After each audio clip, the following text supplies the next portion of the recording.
श्रोते हो, नमस्ते. आपल्या सर्वांना शुभ दिवस. श्रोते हो, आयुष्य म्हणजे नेमकं काय असतं? तर आयुष्य म्हणजे कटकट असते. जगण्यासाठी रोज कामाच्या ओझ्याखाली मरावं लागत असतं. सुखाचा मोती मिळवायला दुःखाच्या सागरात बुडावं लागत असतं. आयुष्य म्हणजे वणवा.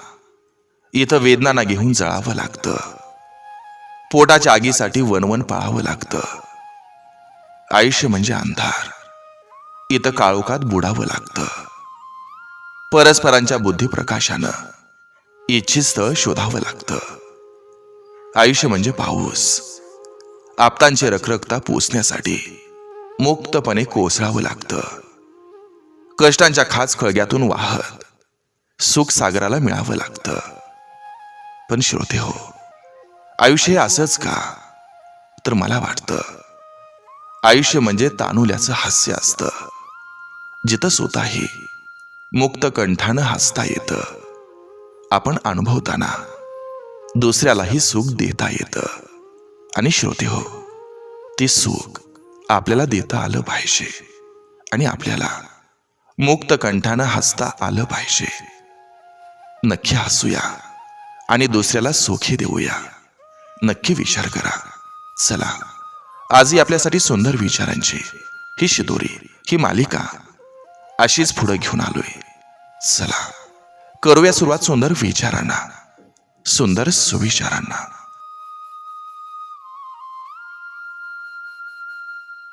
महाभारत हे स्वतःच्या मनाशी असलं की स्वतःलाच कृष्ण आणि स्वतःलाच अर्जुन बनावं लागत असतं.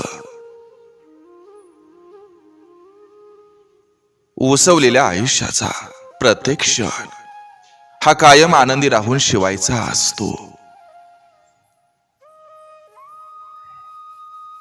ओंजळीत मावेल एवढंच भरायचं असतं आणि सांडण्याआधी ते वाटायला शिकायचं असतं. आभाळ एवढ्या बापाची सावली ही डोक्यावर राहिली की रणरणत्या उन्हाचा दाह हा जाणवत नसतो. प्रगती अशी करा की फक्त भावकीच नाही तर आखी गावकी जळाली पाहिजे. बरोबर करायला जमलं नाही की लोक बदनामी करायला सुरुवात करत असतात. नावापुरती नाती आणि कामापुरती लोक आयुष्यात नसलेली बरी असतात. निर्णय चुकला की आयुष्य चुकत जातं. एक चुकीचा निर्णय आयुष्य उद्ध्वस्त करून टाकत असतो. आयुष्यात सगळंच मिळत गेलं असतं तर कमवायची किंमत आणि गमवायची भीती ही उरली नसती. दुसऱ्याला फसवताना माणसानं हे विसरू नये की आपल्या प्रत्येक कामाचा OTP देवाला नक्कीच जात असतो. लोखंडाला लागलेला गंज आणि माणसाला आलेला माज हेच त्याला संपवत असतात. एकटा राहणारा व्यक्ती कधीच एकटा नसतो. खरं तर तो सगळ्यांना ओळखून बसलेला असतो. कोणी कितीही जवळचा असला तरी आपल्या पाठीमागं आपल्या नावाचा बाजार उठत असतो.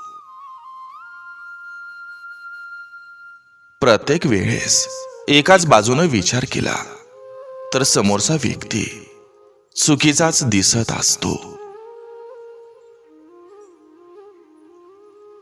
आपलेपणाचा मुखवटा घालून खूप लोक जवळ येण्याचा प्रयत्न करत असतात.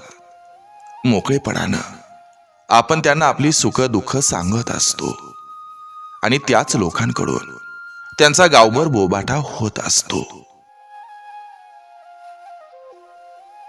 आशीर्वाद घेता येतील तेवढं घ्या. तळतळाट मात्र कोणाचाही घेऊ नका. आपल्या सुखाकरता इतरांना दुखावू नका.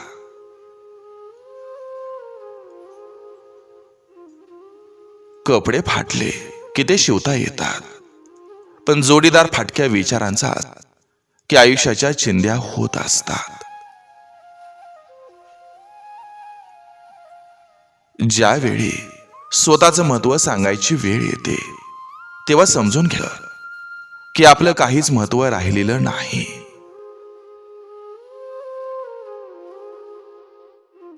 ज्यांनी आपल्याच माणसांना बदलताना बघितले ते आयुष्यात कोणत्याही परिस्थितीचा सामना करू शकतात. कायम हसत राहा, कारण आपण दुःखी असलो की कोणालाच फरक पडत नाही. कितीही नालायक माणूस असला तरी जोडून ठेवा, कारण सगळ्याच ठिकाणी शहाण्या माणसांची गरज नसते. जळणाऱ्यावर आणि चिडवणाऱ्यावर कधीच लक्ष द्यायचं नसतं, कारण जळणारी लाकडं असतात आणि चिडवणारी ही माकडं असतात. हल्लीच्या काळात कुणाशीही वाद घालून स्वतःची आणि दुसऱ्याची इम्युनिटी कमी करू नका. समोरचा जर म्हणाला की हत्ती हवेत उडतो तर त्याला सांगा, आज सकाळीच ना तो माझ्या बाल्कनीत येऊन बसला होता. प्रत्येक जण आपल्याला त्याच्या गरजेनुसार हा महत्व देत असतोय, पण आपला भ्रम असतो की त्याच्यासाठी आपण खूप खास आहोत. दिवसातून एकदा तरी त्या व्यक्तीसोबत नक्की बोला, जी व्यक्ती दिवसभर तुमच्या बोलण्याची वाट पाहत असते. ज्या देशात अजूनही मांजर आडवं गेल्यावर माणूस 4 पावलं मागे जातो, तो देश पुढे जात नसतो. फार गंभीर होऊन जगू नका.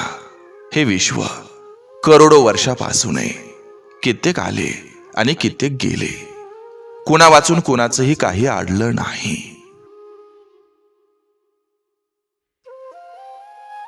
सगळ्यांचं खरं चेहरं दाखवणारी एक गोष्ट ती म्हणजे वेळ.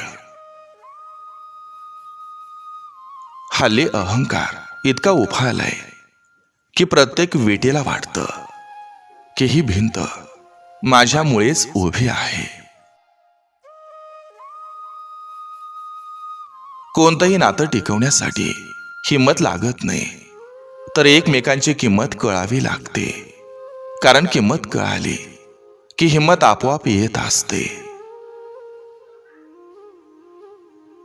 माणूस एखाद्या चुकीसाठी क्षमा करणारा चांगला नक्की असावा, पण पुन्हा चूक करणाऱ्या व्यक्तीवर विश्वास ठेवणारा मूर्ख नसावा.